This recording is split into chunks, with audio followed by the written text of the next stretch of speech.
უშუალო ნიუ-იორკში 2026 წლის 15 მაისს საქართველოს ისტორიულ წარმატებას მიაღწია გლობალური შემოქმედებითი ინდუსტრიის ერთ-ერთ ყველაზე პრესტიჟულ პლატფორმაზე PES მარკეტინგის დირექტორი ანო გოგიჩაძე The One Shows მიერ წლის შემოქმედებით მარკეტერად დასახელდა აღნიშნული ჯილდო მას გადაეცა კამპანიისთვის ჩიტებს ფრენა არ ავიწყდებათ რომელიც აგენტო Playmakers-ის მიერ არის PES-თვის შექმნილი და რომელიც უკვე საქართველოს ისტორიაში ერთ-ერთ ყველაზე საერთაშორისო აღიარების მქონე სარეკლამო ნამუშევრადაც იქცა. The One Shows Festivals ნიუ-იორკში დაფუძნებული ორგანიზაციაზე One Club for Creativity უკვე 50 წელიწადზე მეტია ყოველწლიურად მართავს და ეს მსოფლიოში ერთ-ერთ ყველაზე გავლენიან შემოქმედებით ფესტივალად ითვლება. ჩიტებს ფრენა არ ავიწყდებათ საერთაშორისო ყურადღების ცენტრში თავისი ემოციური ადამიანური მნიშვნელობით მოექცა კამპანია თავისუფლების გამძლეობისა და შემოქმედებითი გამოხატვის შეუზღუდაობის შესახებ ყვება, რომელიც შეიქმნა პატიმრობაში მყოფ რეჟისორ გიორგი ოკმელაშვილთან და მსახიობ ანდრო ჭიჭინაძესთან თანამშრომლობით. ის ფაქტია, რომ ამ კამპანიამ ამხელა საერთაშორისო გამოხმაურება პოვა და ეს კიდევ ერთხელ ადასტურებს ეს ფაქტი, რომ გულწრფელ ადამიანურ ისტორიებს საზღვრები არ აქვს. ამბობს ანო გოგიჩაძე, წლის შემოქმედებითი მარკეტერის სპეციალური ჯილდო, რომელიც ანო გოგიჩაძე მიიღო, კი ენიჭება პროფესიონალს გაბედულობისთვის, ბიზნესში შემოქმედების გამოყენებისა და განსაკუთრებული კულტურული ზეგავლენისთვის. საქართველოსთვის კი ეს გამარჯვება მხოლოდ ინდუსტრიული წარმატება არ არის, ეს ქვეყნის შემოქმედებითი პოტენციალის საერთაშორისო აღიარებაა, ქართული იდეა და პროდუქტი მსოფლიოს წამყვანი ბრენდებისა და სააგენტოების გვერდით აღმოჩნდა.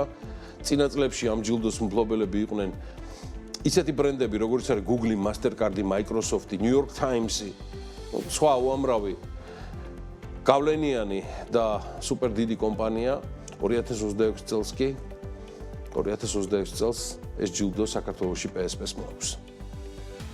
ამ წარმატების შედეგად One Club-ის 2025 წლის საერთაშორისო სარეიტინგო შემოქმედებით რეიტინგში, ანუ Playmakers-ი ევროპაში მეორე ადგილს იკავებდა და 3 წლის განმავლობაში შექმნილი ამ სააგენტოსთვის მე პირადად ეს ადგილიც მეცოტავება, ისეთი ამაყი და ბედნიერი ვარ ამ გუნდის წარმატებით, რომელსაც ლუკა შევარდნაძე, მარიამ ლურთქიფანიძე და კოკა კამუშაძე უძღვებიან. მოკითხვები მათ საუკეთესო სურვილებით და სიყვარულით გილოცავთ ამ აღიარებას და დარწმუნებული ვარ, წინ უფრო დიდი გამარჯვებები და წარმატებებია, რომელიც ჩვენს ქვეყანას მეტ დამსახურებულ აღიარებას მოუტანს.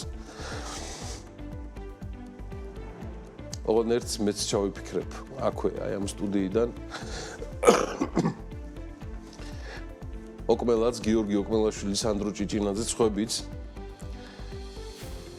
აი ამ ბოლო პერიოდში თან ისევ შეივსო საპატიმროები ადმინისტრაციული დაკავებულებით და მე ვინატრებ, რომ შემდეგი კლიპები და აღიარებები არა დისტანციურად, არამედ გადასაღებ მოედანზე და ლოკაციებზე ვნახო საქმეში ჩართული გიორგი ოკმელაშვილი და ანდრო ჭიჭინაძე სათეულობით სხვა პატიმართან ერთად, რომლებიც დღეს სატუსაღოში იმყოფებიან.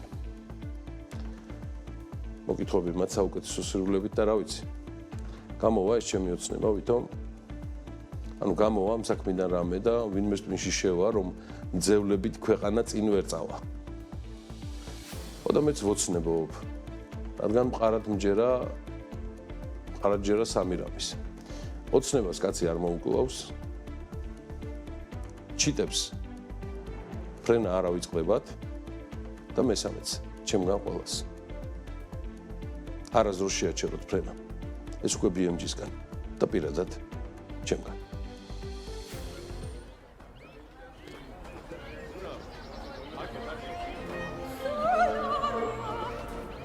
სოფია ბაზარში გავიცანი. თავიდან არ მიმიქცევია ყურადღება. ხოლო მაშინ შევამჩნია, როცა 3 დღე ზედიზედ ჩემგვერდით დახთან რაღაცა სათვალიერებდა. ყოველ დღე მოდიოდა. რიტუალებით ხონდა. ერთად და იმავე დროს, ერთი და იგივე კაპით. წელ ბაზარს ჩამოიყვანდა. რამდენიმე გალიასთან ყველაზე დიდ ხანს ჩერდებოდა. ზოგჯერ მომჩვენებია, რომ ელაპარაკებოდა. ბოლოს ერთ-ერთს არჩევდა ხოლმე. ხაზზე არასოდეს ვაჭრობდა. როცა დავმეგობრდით, გავიგე, რომ ჩიტები დღეში მიყავს. გზად რამდენიმე ადგილას ჩერდება. ისი საყვარელი ნაკნისთვის, მეგობრის სახლთან, რომელსაც ფრინველზე ალერგია აქვს. თუმცა სოფიას დღეში მაინც მიხვდება.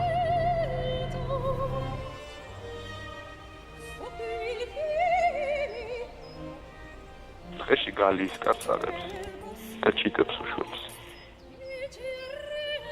არ ვიცი ჩიტები უფრო უყვარს თუ მათი თავისუფლება. მგონი არც თვითონ იცის. ხარილ გალიებს კეტავს და გასაღებებს აგდებს, რომ სამუდამოდ სარიელი დარჩეს.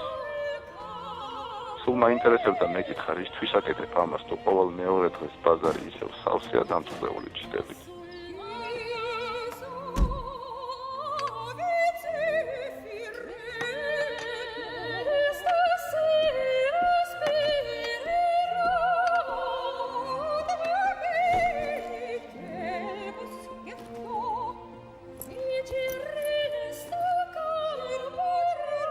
კიდევ გაუშვი?